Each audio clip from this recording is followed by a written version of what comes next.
So what is your dark side?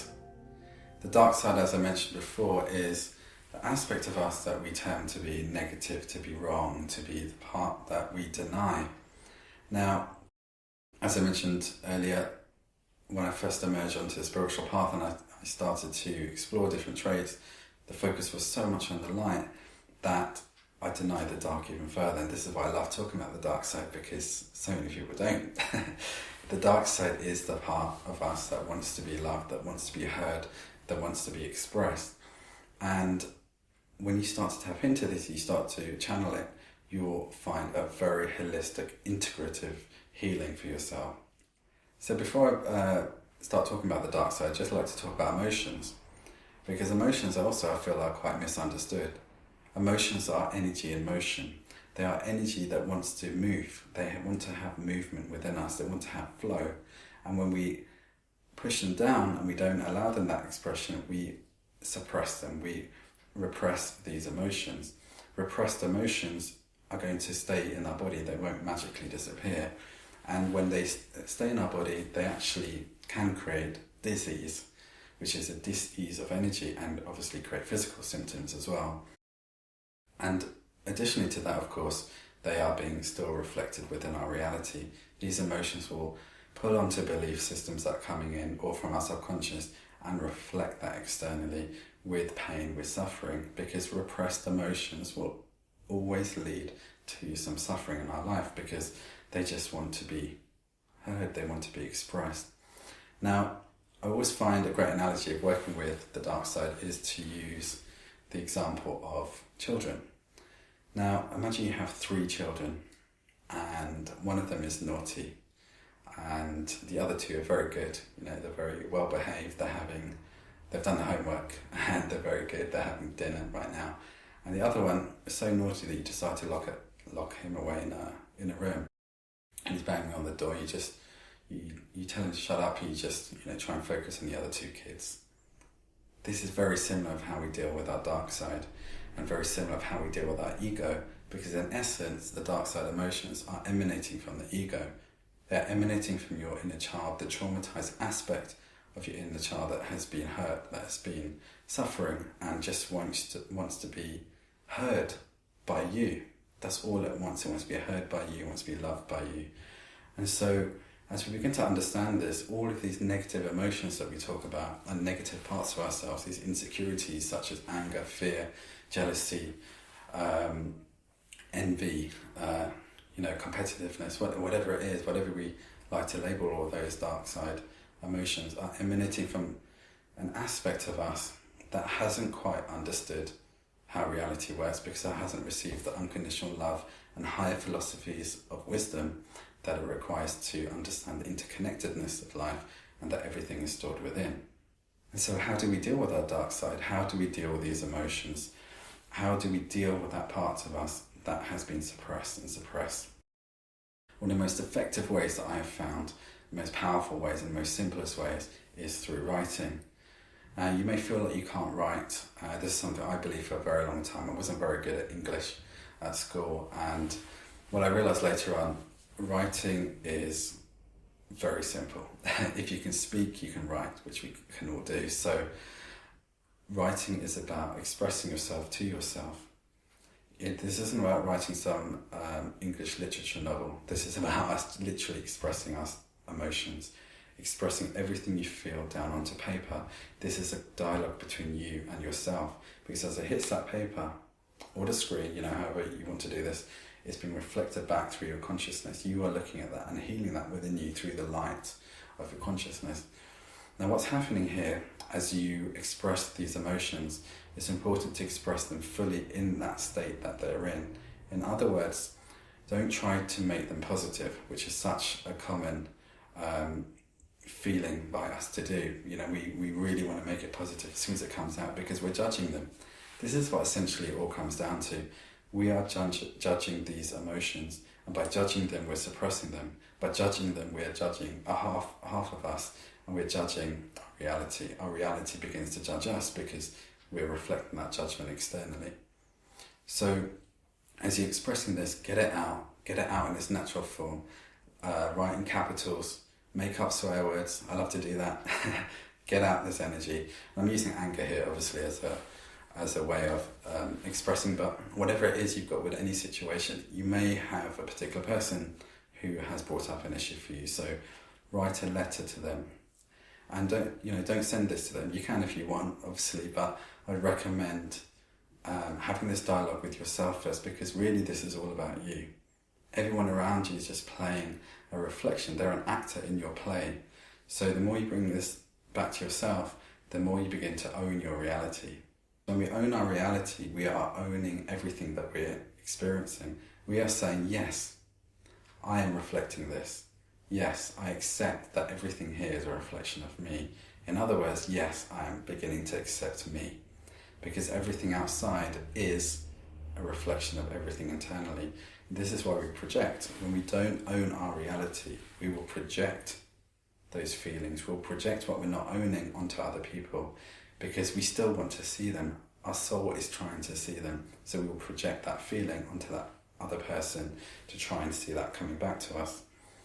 Everything in our life is a reflection from ourselves. No matter how we like to, make up little boundaries around it, no matter how many times we want to say, no, 95% of this is mine, 5% isn't, 100% is ours. And this is a very empowering thing if we can integrate it. It's a very difficult thing to accept, because it means saying that we are like everything outside of us, in our world, in our reality, with our friends, with our family. Yet we have to own it. We have to say, this is me. Because it doesn't mean that you are that person, that this is a difference. It doesn't mean that you are exactly like that person. But the traits that they are bringing up that are triggering you, yes, they're inside. There's a shadow element of being like that within ourselves. And this is the nature of the shadow.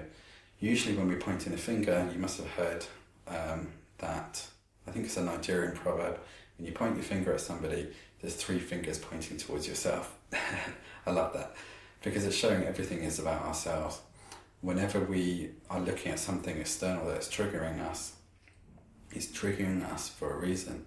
Much like when you walk into a room and you say one sentence to 10 people, 9 may just look at you and smile. One person may get really annoyed with what you've just said, because we each have a different trigger point. We each have a wound that will be triggered by a certain word, by a certain person, by a certain energy. And it's really about our own kaleidoscope of what we're seeing, because we're seeing through that vision and getting triggered by certain things that trigger that certain wounds. In other words, how do we heal the wounds? We look inwards instead of outwards. We look inwards to find out what belief system is covering, is reinforcing that wound, that story, and how do we release it with the emotion. This is why I always recommend releasing the dark side and reprogramming the subconscious mind simultaneously. These work wonders, because your spirit will take over, because one is working on an emotional level, one is working on a mental level. Both are working physically, because your emotions are stored within you on a cellular level. As mentioned before, this is why we create diseases. And when we work with all 3 elements in a way, our spirit takes over. We have spiritual growth.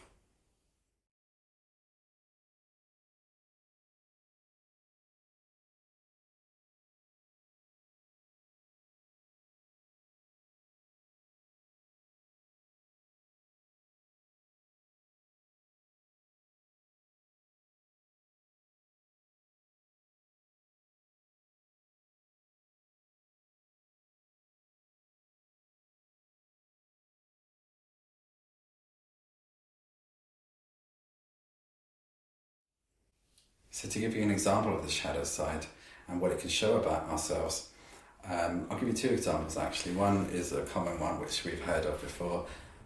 Good girls are attracted to bad boys, right? So the essence of this basically says that the good girls are attracted to the seeming confidence of the bad boys. Let's look at this a little bit deeper. The sensitivity of the good girls are attracted to the confidence of the bad boys. There's a shadow element here. Most relationships that we have are shadow-based, because we're looking to depolarize ourselves. We're looking to find balance. We're coming from one extreme and we're looking to find the opposite extreme to bring us into the middle. And what happens here is that the girls are seeking confidence within themselves and attracted to the confidence externally. The boys are seeking sensitivity within themselves and attracted to the sensitivity externally.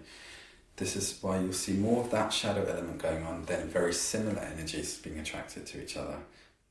As we, the saying goes, opposites attract. This is the shadow element, the polarity, because similar energies are hardly attracted to each other unless they've gone through quite a deep conscious spiritual growth, and you begin to find yourself and you begin to be more and more attracted to yourself because you're falling more in love with who you are. You begin to attract who you are externally. Now, to give you another example, let's say you're a sensitive light worker and you are, you're very comfortable around sensitive people, and then you have one person in your reality, maybe they've just come into your world and they're quite aggressive, they're quite dominant and they're quite ego-based, and you look at them, you think, this person is really triggering me. Do I even need to be around them? Here is an incredible opportunity for shadow integration, because this person has come in and is triggering certain elements. So let's look at it from your point of view, if this is you.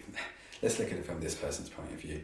So from the sensitive heart, from the sensitive light worker's point of view, they are attracted to somebody who they see with ego.